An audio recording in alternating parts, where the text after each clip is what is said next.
Hello friends, आज आप लोगों के लिए जो हम सीएमईटी का चैप्टर्स फर्स्ट का जो है एमसीक्यू लेकर आए हैं। इसमें कुछ हम एमसीक्यू देखेंगे जो हमारे आने वाले परीक्षा के लिए उपयोगी है। तो हमारा सबसे पहला क्वेश्चन है कि पंचवर्षीय योजना में कुल धनराशि का कितना परसेंट निर्माण कार्य में खर्च किया जाता है। यानी कि जो हमारी पंचवर्षीय योजनाएं बनती हैं उसमें हमारी जो कुल धनराशि होती है उसका कितना परसेंट वे जो है हम लोग निर्माण यानी कंस्ट्रक्शन कार्य में जो है कितना परसेंट खर्च करते हैं। तो हमारा ऑप्शन नंबर ए है 30% से अधिक, और ऑप्शन नंबर बी हमारा है, देखिए यहाँ पर हमारा ऑप्शन नंबर ए है 30% से अधिक, ऑप्शन नंबर बी 40% से अधिक, ऑप्शन नंबर सी 50% से अधिक और ऑप्शन नंबर डी है नॉट अबव, यानी कि इनमें से कोई नहीं। तो हमारा इनमें से जो सही आंसर होगा 50% से अधिक। यानी कि जो भी हमारी पंचवर्षीय योजना बनती है उसमें जो है कुल धनराशि का 50% से अधिक पैसा जो है हम लोग का निर्माण कार्य में हर पंचवर्षीय योजना में खर्च होता है। तो अगला क्वेश्चन हमारा है, सड़क निर्माण कार्य को डैश डैश कंस्ट्रक्शन इंडस्ट्री यानी कि किस निर्माण उद्योग के अंतर्गत रखा जाता है। यानी कि इसका कहने का मतलब है कि सड़क निर्माण कार्य है जो उसको किस निर्माण उद्योग के अंतर्गत रखा जाता है। तो सबसे पहले हम देखते हैं कि हमारे निर्माण उद्योग मेनली कितने टाइप के होते हैं। तो हमारे जो निर्माण उद्योग होते हैं वो 3 टाइप के होते हैं। पहला होता है हमारा लघु निर्माण उद्योग, जिससे हम लोग कहते हैं लाइट कंस्ट्रक्शन। दूसरा होता है भारी निर्माण उद्योग, जिसे हम लोग कहते हैं हैवी कंस्ट्रक्शन। और तीसरा होता है औद्योगिक निर्माण, जिसे हम लोग कहते हैं इंडस्ट्रियल कंस्ट्रक्शन। और मीडियम कंस्ट्रक्शन ऐसा कुछ होता नहीं है। तो हमारे जो है निर्माण हमें याद रखेंगे कि 3 ही प्रकार के होते हैं, लघु यानी कि लाइट कंस्ट्रक्शन, भारी निर्माण यानी कि हैवी कंस्ट्रक्शन और औद्योगिक निर्माण यानी कि जो है इंडस्ट्रियल कंस्ट्रक्शन। तो हम सबसे पहले देखेंगे कि हमारा जो है इसका, तो हमारा पहला ऑप्शन दिया है लघु निर्माण, दूसरा दिया है भारी निर्माण और तीसरा दिया है औद्योगिक निर्माण। तो इसमें हमारा जो हमारा निर्माण सड़क निर्माण कार्य होता है, जो सड़क के निर्माण करते हैं, इसे हम लोग रखते हैं लघु निर्माण में। और यदि हमारा यही महामार्ग हो जाता तो महामार्ग को जो हम लोग है भारी निर्माण के अंतर्गत रखते हैं। लेकिन जो हमारा सड़क का निर्माण कार्य है, छोटी मोटी सड़कों का निर्माण कार्य होता है, वो लघु निर्माण के अंतर्गत जो है लघु निर्माण उद्योग के अंतर्गत हम लोग रखते हैं। अगला क्वेश्चन हमारा है चीनी मिल। देखिए चीनी मिल को, तो सबसे पहले हम चीनी मिल को किस निर्माण उद्योग के अंतर्गत रखा जाता है। तो जो चीनी मिल हमारी है, तो चीनी मिल के द्वारा जो है हम लोग उत्पादन कार्य करते हैं। तो हमारी जो चीनी मिल है उसको जो हम लोग औद्योगिक निर्माण कार्य में, यानी कि पहला हमारा दिया, देखिए यहाँ पर ऑप्शन नंबर ए दिया है लघु निर्माण, ऑप्शन नंबर डी दिया है भारी निर्माण, और ऑप्शन नंबर सी दे रहा है औद्योगिक निर्माण, और ऑप्शन नंबर डी है नॉट अबव। यानी कि जो हमारी चीनी मिल होती है, इससे हम लोग चीनी को उत्पादन करते हैं, यानी उत्पादन करके जो मतलब कहीं सेल करते हैं। तो ये हमारा एक तरह से उद्योग धंधा हो गया है। तो इसलिए इसको हम लोग औद्योगिक निर्माण यानी इंडस्ट्रियल निर्माण के अंतर्गत जो है हम लोग चीनी मिल के निर्माण को जो है रखते हैं। अगला हमारा आता है विद्युत गृह को किस निर्माण उद्योग में रखा जाता है। तो देखिए यहाँ पे जो विद्युत गृह है उसे ऑप्शन नंबर ए हमारा है निर्माण, लघु निर्माण, भारी निर्माण या फिर औद्योगिक या फिर नॉट अबव। तो जो हमारा विद्युत गृह होता है, पावर हाउस होता है, उसको हम लोग भारी निर्माण के अंतर्गत रखते हैं। अब यहाँ पर हम लोग कुछ पॉइंट समझते हैं कि अब परीक्षा में ये तो है नहीं कि यही जो पॉइंट हमें यहाँ पर दिए हैं वही पॉइंट परीक्षा में दिए थे। तो बहुत सारी चीज़ें होती हैं इन निर्माण के उद्योग के अंतर्गत आती हैं, तो उन्हें हम अभी देख लेते हैं। तो सबसे पहले हम देखते हैं लघु निर्माण। तो लघु निर्माण उद्योग का मतलब छोटा मोटा जो है, जैसे लघु निर्माण के अंतर्गत हम लोग देखेंगे तो हमारे भवन आ गए, जैसे स्कूल कॉलेज हो गए, आवासीय यानी रहने वाले भवन हो गए, सामाजिक व्यावसायिक भवन हो गए, सड़क हो गई, जल आपूर्ति या सीवर प्रणाली हो गई। ये सब कार्य जो है मतलब इसके लिए किसी मतलब बड़े आयोजन की आवश्यकता नहीं होती है। तो ये सारी चीज़ें जो हमारे आते हैं, जितने भी हमने यहाँ पे बताया जितने भी पॉइंट, ये सभी चीज़ें जो हैं हमारी जो है लघु निर्माण के अंतर्गत आती हैं। अगली चीज़ हमारी आती है भारी यानी निर्माण यानी हैवी कंस्ट्रक्शन। तो हैवी कंस्ट्रक्शन में इसके अंतर्गत हम लोग जैसे होटल हो गया, अस्पताल, महामार्ग, रेल मार्ग, नहर, बांध, सुरंग, पुल, जलीय संरचना और विद्युत गृह, इन सब सारी चीज़ों को जो हम लोग भारी निर्माण के अंतर्गत रखते हैं। और इसमें जो है करोड़ों की लागत आती है। और इसके लिए जो हमें भारी मशीनों श्रमिकों और जो भी हमारी सामग्री लगनी है, ये भारी मात्रा में जो है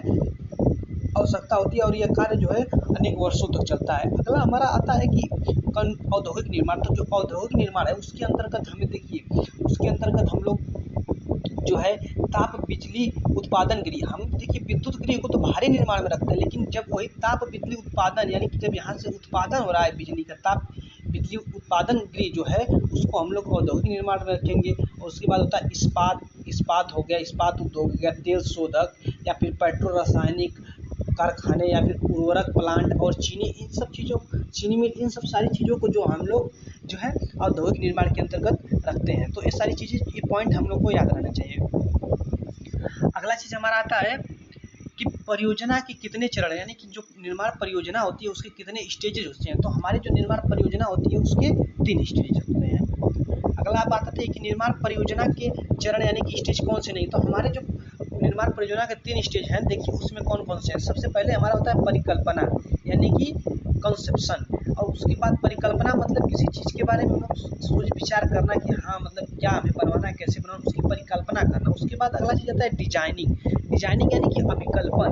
तो ये भी हमारा देखिए निर्माण आयोजन के परियोजना के चरण जो हैं वो 3 होते हैं। पहला होता है हमारा परिकल्पना, फिर दूसरा डिजाइनिंग और तीसरा होता है समापन यानी रियलाइजेशन। यानी ये तीनों हमारे परिकल्पना के चरण है। लेकिन यहाँ पे जो कंस्ट्रक्शन टीम है ये हमारी परियोजना का कोई चरण नहीं है। तो यहाँ पे जो ऑप्शन, यहाँ पे जो हमारा सही होगा वो ऑप्शन नंबर हमारा सी सही होगा यहाँ पर। और इससे पहले वाला जो क्वेश्चन था निर्माण उद्योग कितने चरण है, तो यहाँ पे ऑप्शन नंबर हमारा ई जो है सही आंसर होगा। 3 चरण होते हैं। अगला हमारा है किसी निर्माण कार्य को शुरू करने के लिए आवश्यक संसाधन है, यानी कि कौन से सोर्सेस हमें चाहिए, क्या क्या चीज़ों की आवश्यकता होती है। तो सबसे पहले हम देखते हैं यहाँ पे ऑप्शन नंबर ए है मैन यानी कि आदमी, दूसरा है मनी पैसा, तीसरा सामग्री और चौथा है मशीनरी। तो यदि हमारा यहाँ पे ऑल द अबव आंसर रहता तो वो सही होता है, लेकिन यहाँ पे हमारा क्या दे रहा है ऑल द अबव नहीं। तो यहाँ पे हम लोग देखेंगे कि इन सब चीज़ों में सबसे जरूरी क्या होता है। तो इन सब चीज़ों में हमारा जो सबसे जरूरी होता है तो सबसे पहले हमारा पैसा यानी कि ऑप्शन नंबर बी। जब तक हमारे पास मनी नहीं रहेगा तब तक हम किसी भी निर्माण कार्य को शुरू नहीं कर सकते या उसके बारे में हम सोच ही नहीं सकते जब तक हमारे पास पैसे नहीं होंगे। तो यहाँ पे हमारा जो ऑप्शन नंबर यहाँ पे बी है इसका करेक्ट आंसर होगा क्वेश्चन नंबर 7 का। अब अगला क्वेश्चन, क्वेश्चन नंबर 8 हमारा क्या है। क्वेश्चन नंबर 8 है कि 8 हमारा क्वेश्चन नंबर 8 कह रहा है कि किसी निर्माण राशि का कितने परसेंट जो है राशि मटेरियल, यानी कि जो हम मटेरियल लेते हैं, जो हमारी सामग्री यूज होती है वो जो हमारी निर्माण राशि का कितने परसेंट यूज हो जाता है। तो ऑप्शन नंबर ए है हमारा 50 से 60%, ऑप्शन नंबर बी हमारा है 40 से 50% और ऑप्शन नंबर सी है 60 से 70% और ऑप्शन नंबर डी है 30 से 40%। तो हमारा जो करेक्ट आंसर होगा यहाँ पे होगा ऑप्शन नंबर सी 60 से 70%, यानी कि जो 60 से 70% पैसा होता है वो हमारा जो है मटेरियल पे खर्च किया जाता है, सामग्री पे खर्च हो जाता है। अब क्वेश्चन नंबर हम 9 देखते हैं। तो क्वेश्चन नंबर 9 हमारा है किसी निर्माण राशि का कितने परसेंट राशि जो है मजदूरी पे खर्च होती है। तो यानी कि वहाँ पर हमने देखा कि 60-70% जो है मटेरियल भी यूज हो रहा था, लेकिन जब यहाँ पे हमारा, अब यहाँ पे हमारा बात कर रहा है कि मजदूरी पे कितना पैसा। तो मजदूरी पे हमारा जो है पहला ऑप्शन, ऑप्शन नंबर ए दिया है 20%, 30%, 25% या फिर 40%। तो हमारा जो ऑप्शन नंबर बी है करेक्ट आंसर होगा, यानी कि जो हमारी कोई भी निर्माण कार्य अगर है तो उस पर जितनी राशि खर्च हो रही है उसका 30% जो है मजदूरी पे हमारा खर्च होता है। इसके बाद क्वेश्चन नंबर 10 हम देखते हैं। क्वेश्चन नंबर हमारा है निर्माण मंडली यानी कंस्ट्रक्शन टीम के सदस्य हैं। तो देखिए कंस्ट्रक्शन टीम में हमारे ओनर भी आते हैं यानी मालिक भी आता है जो पैसा लगाने वाला, इंजीनियर यानी कि जो नक्शा डिजाइन बनाने वाला और उसके हिस्से देखने वाला, ये भी हमारा सही ऑप्शन होगा। कंट्रैक्टर यानी कि ठेकेदार भी हमारा सही ऑप्शन है। तो इसमें हमारा जो option number D all the above यानी कि ये तीनों यहाँ पर क्या है सही है। यानी निर्माण मंडली के हम सदस्य की बात करें तो निर्माण मंडली में हमारे 3 सदस्य होते हैं। ओनर मतलब जो पैसा लगाने वाला होता है, इंजीनियर मतलब इंजीनियर क्या करता है कि डिजाइनिंग वगैरह करता है, और ठेकेदार वगैरह की मतलब जो भी उसमें बनाने हैं वो सब सारी चीज़ों को नोट करता है और टेंडर वगैरह पास करवाता है। कंट्रैक्टर होता है जो ठेकेदार होता है, टेंडर लेता है और कंस्ट्रक्शन कार्य को शुरू करता है।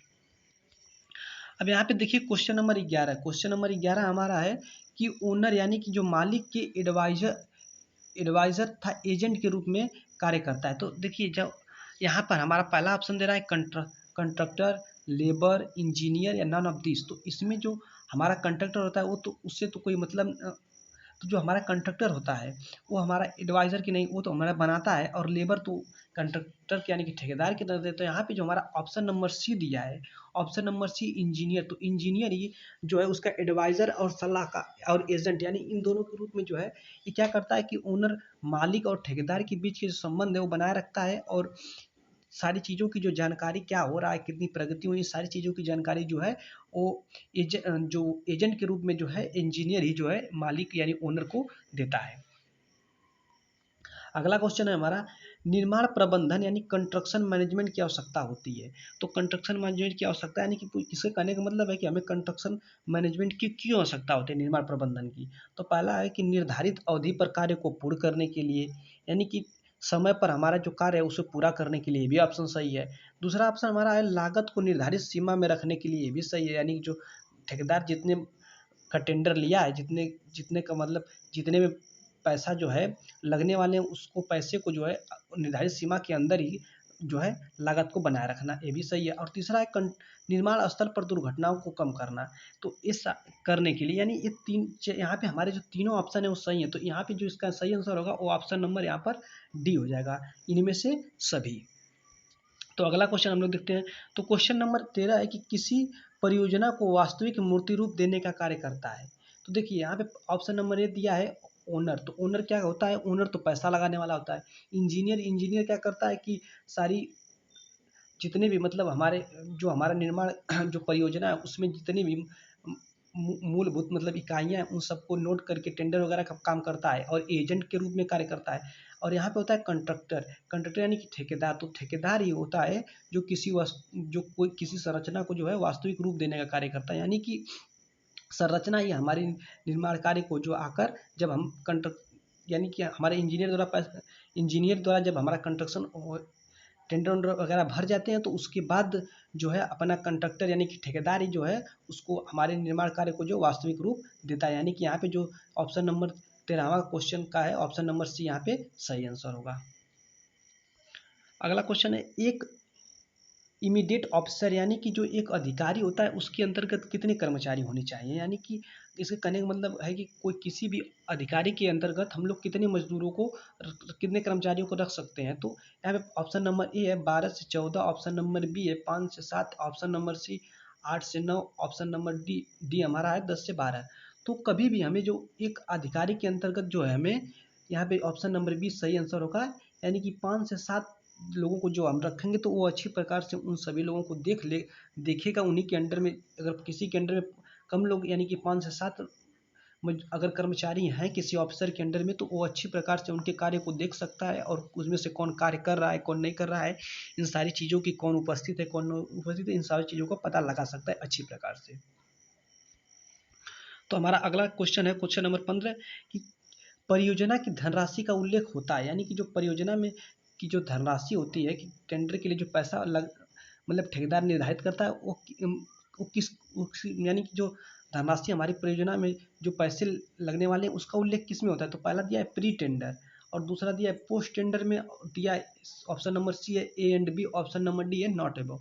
तो जो हमारा परियोजना की धनराशि का उल्लेख है वो जो है हमेशा प्री टेंडर में यानी कि टेंडर लेने से पहले ही जो है हमारी परियोजना की जो धनराशि है उसका उल्लेख हो जाता है, निर्धारित कर दी जाती है। अगला क्वेश्चन हमारा क्वेश्चन नंबर 16वां कि निर्माण प्रबंधन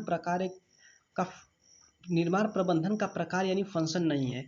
तो हमारे निर्माण प्रबंधन में बहुत सारे फंक्शन आते हैं, जैसे एक दिया है प्लानिंग, दिया है प्लानिंग भी होनी चाहिए, और दूसरा है कंट्रोलिंग यानी कार्य पे हमारा कंट्रोल भी होना चाहिए, स्टाफिंग यानी नियुक्ति में भी होनी चाहिए। लेकिन चौथी चीज़ हमारा ऑप्शन नंबर जो इकोनॉमी, यानी कि हम निर्माण प्रबंधन का ये प्रकार है नहीं, इकोनॉमी जो है प्रकार नहीं, इसमें बहुत सारे प्रकार में जैसे ओरिएंटेशन भी इसी में हो जाता है, कोऑर्डिनेट भी होता है इसी चीज इस प्रबंधन का यानी निर्माण कंस्ट्रक्शन जो मैनेजमेंट है उसके जो फंक्शन ओरिएंटेशन भी होगा, प्लानिंग भी होगा, स्टाफिंग भी होगा, कंट्रोलिंग होगा, लेकिन इकोनॉमी की कहीं बात नहीं होती है, यानी कि जो हमारा ऑप्शन नंबर डी इकोनॉमी है इसका करेक्ट आंसर होगा। आई होप आप लोगों को ये वीडियो पसंद आया होगा, यदि वीडियो पसंद आता है तो लाइक एंड सब्सक्राइब करें। Thank you.